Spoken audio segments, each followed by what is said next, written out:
Hey everyone, this is Zero back with another real-time gaming video. This is going to be our introduction to Astro Empires. If you're very smart at all, you can put that together. It's an empire building game, considering it's in the name and in the middle of the screen and all that jazz.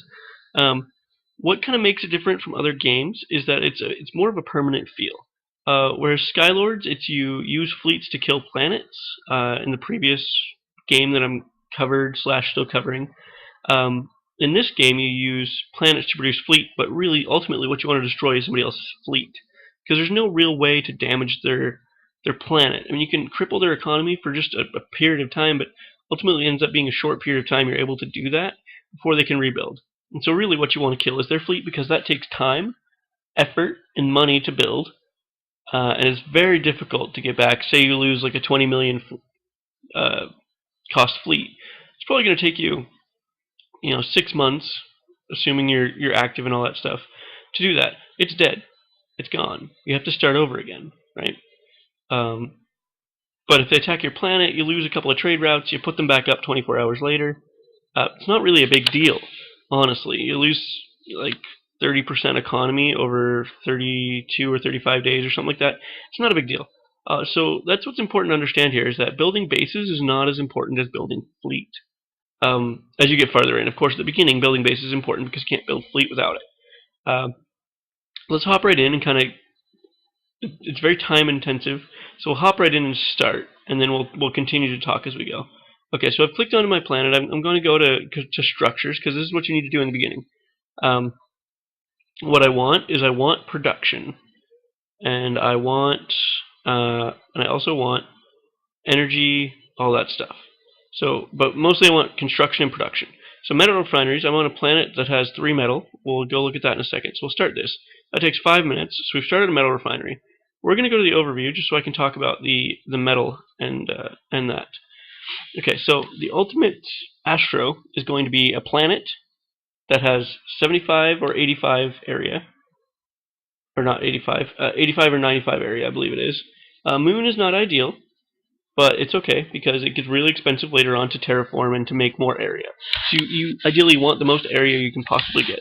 The best Astro, there's not really a type of Astro that's the best, but ultimately it's one that has 5 or 6 fertility, 4 solar energy, there's no exception to that, and 3 metal. There's also absolutely 0 exception to that. You should never, ever, ever colonize an Astro with 3 metal.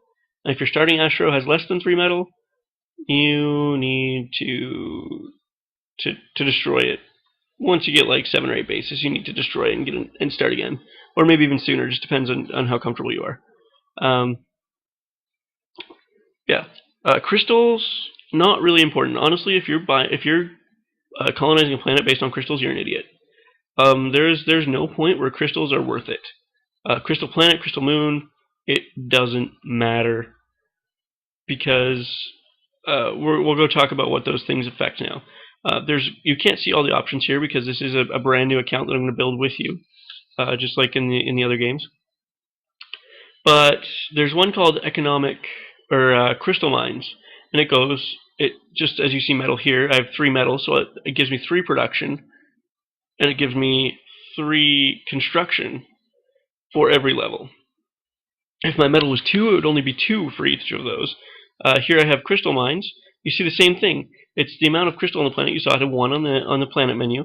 It had 1 crystal. So if I build this, I get 1 economy. As you can see over here, it says the economy. What the hell? I get 1 economy for building a metal refinery, which is also going to give me 3 construction and 3 production.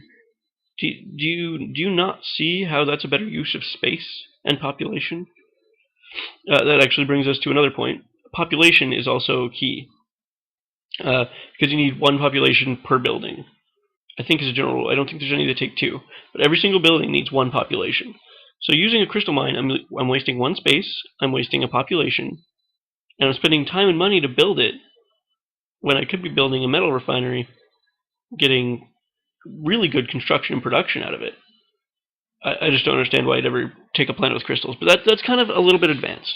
So we'll hop back a little bit.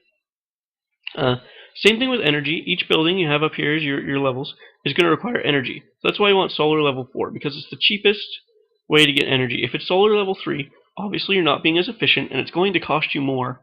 And it's not even necessarily the money, it's the time. Because once you get to like level 10, you're looking at like half a day to build this building. Like you're going to bed while these buildings are building, not standing here waiting for it to finish like this one. Um, so you're going to need to have cheap energy, and you need solar 4. You also need higher population. You need 5 or 6. 4 is just not good enough because it's going to get super expensive to use population later on. So right now we really want to focus on metal refineries because that is the only building we have access to right now that gives us construction and production. Because it's going to make our construction go faster. So you'll see here this is 10, but once this finishes, it'll actually decrease a little bit. This one will go up because it gets more expensive. It's half the price again per level. So, well, it's not a very good example, but it costs 1 for the first level. It'll cost 2 for the second level, but the third level is going to cost 3. That still doesn't make sense. The fourth level, it's an odd number. It's just not going to make sense. Okay, so this one, it costs 2. It will cost 3 for the next one, and then it costs like 5, and then it costs 7.5. It'll round to whatever it rounds to. There we go. Does that make more sense? I hope so. So you really need to just build these for a minute. And then you want to get into the other stuff. But that's why it's important to pick that Astro. Or to plan on losing your base relatively soon after you start if it does not have any of those. I actually kind of want to avoid doing the tutorial in this mission, or in this video, because I just want to jump into the basics. I started on Alpha server, which was the first one. As you can see, there's been almost 300,000 people join. Most of them have left, which is fine, whatever. It's a fun game. The servers after this, they launch a new server every 4 to 8 months or so, depending on what people are looking for. So Alpha is really old and has a lot of giant accounts, so it's not a lot of fun to play on. But I just jumped on it because it's the first server, and I'm not going to be playing this account permanently. So I just jumped on. But the newer servers have a lot of life, and they're really fun, and that's usually what you do. You play a server for 2 or 3 years, and then you kind of move on to the next one, whichever one started next. I guess that makes me sound kind of dumb, but you understand. So I'm going to go ahead and see the buildings that were taking 10 now take 8. Whereas if I built a shipyard, I would build ships faster, but I would not build buildings faster, so it's kind of counterproductive to build at this point. So the cool options it has, you have your events, so it shows you everything you're researching, producing, and constructing through all of your planets. This will eventually fill up. Production, it allows you, interestingly enough, to produce lots of ships and things all at once in a bulk way. So if I have 2 planets, down here would be a third box, right? There'd be one for each planet and the third one. And I can put in how much I want. I can put in the time, I can put in 1 hour, or I can put in 1 unit, right? I'm going to build a good because why not? It's fun. When it produces, it costs me 20 credits. When it's done, it gives me 21. So I gain a credit, which is absolutely pointless, but we did it anyway. This is the income screen, so you kind of see if you occupy someone else's spaces for an extended period, you get a bonus for that. Your trade routes and your base income are going to be your major sources of income. That's important, and you get that every hour. Trade, not really important yet. There's really kind of a complicated looking formula, but it's not really. We'll talk about that later. Scanners allows you to see any fleet moving in your immediate sector. Shows you your capacities, kind of bragging rights, I guess, or for math. All your buildings. These aren't really that interesting. This gets more interesting as you build units. This tells you what you need, the requirements for all the technologies. Also for new players, they have a really nice feature that I've always loved about this game. Since almost day one they've had this. It's tables up here. And what it does is it shows you exactly what you need for each thing. And exactly what the terrains are for the planets, right? So you see that the biggest planet you can possibly get is 95. Now you want one that's 3 metal, so you look for 3 metal and 95. Maybe there isn't one anymore. Maybe there never has been. Maybe I'm just crazy. So maybe your best bet's going to be like Rocky or Metallic. Yeah, Rocky or Metallic are going to be your best bet, right? And it tells you what a BF a moon. It shows you the units, what technologies you need, what their stats are. That's really important. It shows the same with defenses. You want to rush planetary rings in a big way on a new server. It shows you on the structures. Like I talked about an economic center that I couldn't build. I need computer 10 to build that. Gives me 3 economy. That's the same as a freaking crystal mine. You don't need a planet with crystals on it. Stupid. But yeah, it shows you all the requirements, right? So if I want to say, if I'm looking to build Android factories, I know I need artificial intelligence 4. Because our Android factories give me 6 and 6. It's double a metal refinery. So when metal refinery starts getting a little bit more expensive, I really want to crunch towards Android factories because they're pretty good. It also shows you technology, right? So I need artificial intelligence level 4. So I know I need to get Rush Computer 20 before I can even start researching that, and I'm going to need 18 research lab levels. So it's really nice that way. I really like that feature. Another neat feature they give you, since it's largely fleet-based, is if you lose your fleet, you get a ton of experience. You can hire a commander. Commanders can die if you're stupid with them. If you kind of leave them on a base that's being occupied for extended periods, they can RNG system will kill them eventually, no matter what their level is. But you get experience when your fleet dies. So if you kill somebody else's fleet, you get a good chunk of experience. If your fleet gets destroyed, you get a giant pile of experience. So your commanders get really good. So it's not leaving you with a complete sense of like, I'm the worst player ever, I'm gonna go cry in a corner. Because that's not fun. We've talked about this a couple of times. It's all about fun. There's no point in not having fun. Why would you play a game that if you put in 6 months worth of work and you get massacred, you now have a giant garbage can full of Kleenex? Like, that's not what you're looking for. You're looking to have fun. So I mean, at least at that point, it gives you a commander advantage where you can be like, well, I can put them into production commanders and produce more, or I can put them into really, you just want to make production commanders. You're a noob if you do anything else. You can put them into research. Well, you need a research, but like you can put them in tactical, which makes your defenses better, or logistics. You only need one of those because it makes your ships go faster from that location. So you're building a jump gate, all that kind of stuff. Here is the star map. They've actually changed this in the newer galaxies. It's more of a spiral arms Milky Way setup, whereas this one is just kind of a burst scatter. The center is more populated than the outside. I really like the coordinate system because we have, right, it's alpha server. Obviously, as you get into other servers, the letter changes. That's really the only difference.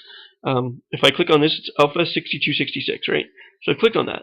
Now I see that the systems all have alpha 6266 plus a system number, which makes sense. So I'm going to go to this one, right? Now if I go to a planet, it's going to narrow it down even more, so 30. So it's a really good coordinate system. It's really solid. It's smooth for gameplay. Like if you're in a clan or a guild and somebody says, keep eyes on a certain area, they can just say A62. Well, you don't even need to say A because you're obviously on that server. You just say watch 6266 because that's what people need to know. That's where people need to be watching, right? So it makes a lot more sense. It's very smooth that way. Here's my credits. Another really cool feature is it tells you where your credits come from and where they went. When you get further into the game, this list gets a little bit longer, maybe 7 or 8 items on it. It tells you how much you spent on production, how much you spent on construction, how much empire income you've earned, how much you've spent on repairs for your ships. It tells you how much you've pillaged, how much you've gotten from recycling, killing somebody else's fleet, recycling the debris into credits. It tells you all of that, so you can see that, oh, I'm spending a disproportionate amount in construction, when really my production is really suffering for no reason, when I can just adjust the numbers a little bit, right? And that's important to see. You'll also notice a ticker up here, really nice, because if you were watching somebody, right, if you're 13th and you see that Arctic got killed and you happen to know where his fleet is, or his bases are, you can kind of just check those real quick, and there's not a huge chance, but there's a decent chance you might catch Silent Hunter and be able to kill him, right, and make a lot of money off that. It's just kind of one of those nice things. The message center up here is kind of nice. It also gives you the opportunity to bookmark, make notes, so I can bookmark locations here. I can bookmark an unlimited amount and label them however I want, as long as I'm a paying member. If not, you get like 9, I think. I can make notes, right? Just kind of like I saw somebody once keep notes of all his occupations. I actually had this account for a period of time from the Ixion server, Ohioan. He had notes for when all the NPCs spawned ships and like the fleet numbers he kept on them and actions that needed to be taken as certain fleet numbers hit. And like his account was amazing. He was really good at this game. So that's just a fun thing to do with notes if you're really intense. So this has kind of been an overview. We'll start the tutorial in the next video. I appreciate you guys watching. I don't know if you've played Astro Empires or not. Just let me know when you see this. I would appreciate any comments, questions, or, I always look forward to rude remarks in the comment section. Thumbs up, thumbs down, whichever you like. If you think I'm a tool, thumbs down it. If you think I'm kind of funny or weird, thumbs up it. And just make sure that you play safe and look both ways before you cross the street. And I will see you later.